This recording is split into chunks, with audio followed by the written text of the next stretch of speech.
Hey guys, I just received this from testery.com.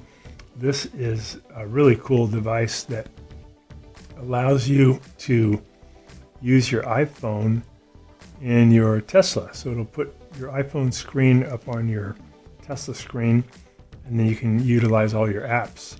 So I'll show you guys today the opening of this, unboxing, and then the installation, and then we'll test it out and see how it works. But I always thought it'd be kind of nice to have the ability to just have my iPhone right there on the Tesla screen. And Tesla doesn't offer any way to do that, but this third-party device should do the trick. It's kind of cool design too. Okay, so we're going to slide off the casing and then open up the box. Yeah, looks kind of cool. Nice design, pretty sleek. There's a little jack there for the input, or for maybe to power it up. Okay, we'll take this part out, and then we have a couple of cables here. Okay, one looks like we're going to use that for power, probably, this one. We have this jack in the Tesla so we can bring it power. This one will go here.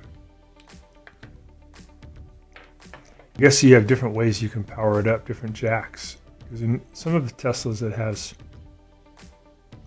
this type, and some have the USB type like that.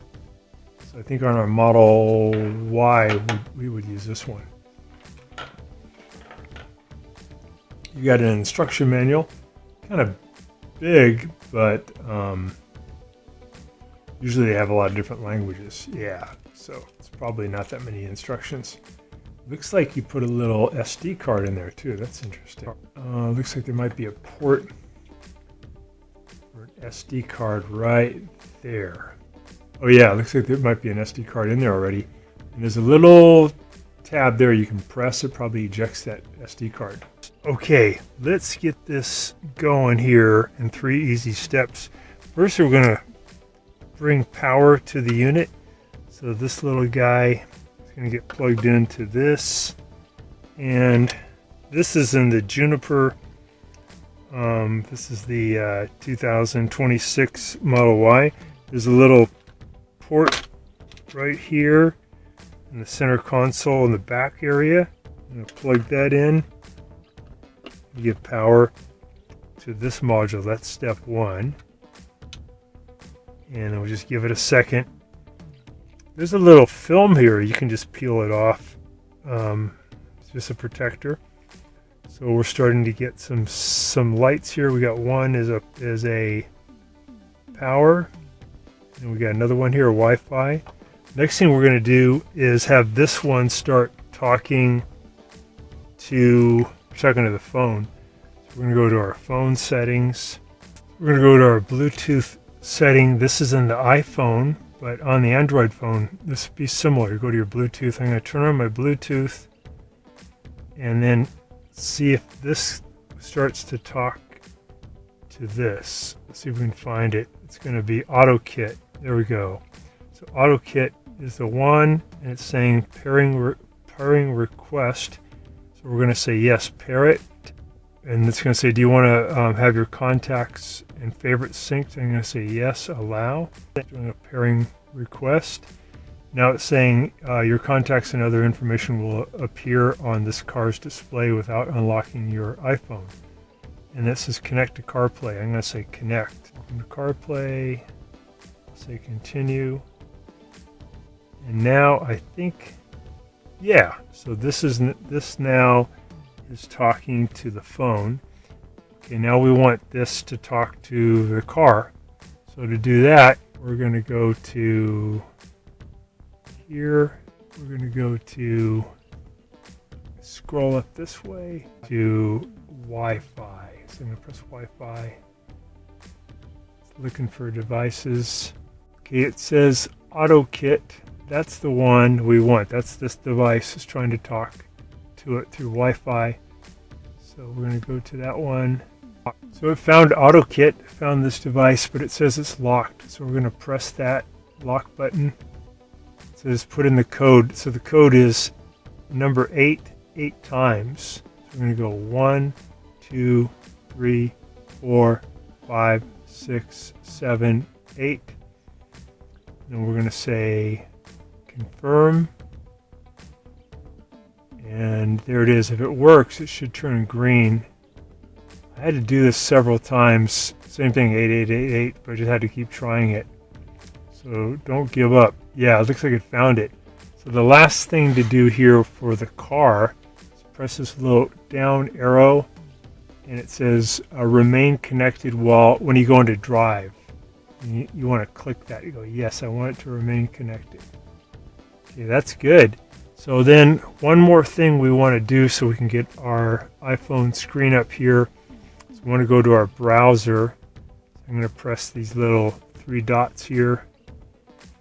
And then there's one for browser. I'm going to press browser. And then we want to type in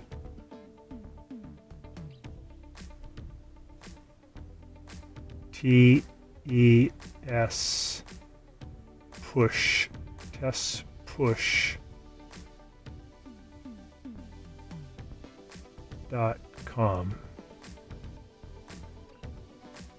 Say enter.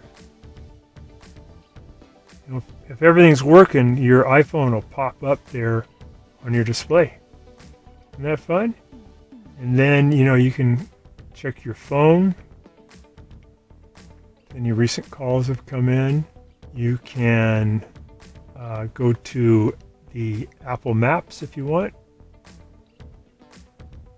Put in some information, and you can use your maps. You can use the Waze maps, any map that's on your phone. If you wanted to use your FSD, though, full self-driving, if you have a subscription, then this kind of map wouldn't jive with your FSD. All you got to do, if you want to go to regular FSD, is just swipe down and you're back to normal. Press navigate. But if you want to go back to your phone again, just press the browser button and it pops back up. And the browser button over here, or once you're back on the screen, if you can press this multi box one, that brings you back to you can use Siri. Hey Siri, send a text to Angelica Flint. So Siri pops up. Hey Siri, play my Pandora songs. That's your Pandora data to use the app. Is that okay? Comfort Radio now playing on Pandora. So that's kind of cool. You can just do voice commands while you're driving. And then you could go to check your calendar, your settings. So you have Pandora, you have Google Maps, or whatever apps you have on your phone. It's pretty cool. So again, if you're done with your iPhone, you just swipe down and you're back to normal. All right. So it's just 3 easy steps to get this going. One is to bring power to this guy first. If everything's working, you're going to see a power button here at the 6 o'clock position, a Wi-Fi one over at the 9 o'clock position. At the 3 o'clock position, you'll have a Bluetooth signal, and I'm not sure what the one at the 12 o'clock, but they should all be lit, and the one for Bluetooth should go between green and blue, and the top one should be blinking. And then you're telecasting your signal. Yeah, pretty cool. So we have the premium subscription with Tesla, so we get, through Tesla we get Amazon Music, some other stuff, which is great. But if you didn't have a subscription and you just wanted to have good music through your phone, then this works so good. Or maybe you like using the Waze maps, or you're just used to using your iPhone, and now you can do it. There's a link in the description below if you'd like to get one of these, and there's a discount code for you guys too. Thanks so much for watching our video. Now please leave any comments or questions in the comment section below. Really appreciate that. We have a really nice video coming up for you right here that I think you'll enjoy. Very similar dealing with a Tesla repair. Thanks again for watching our video.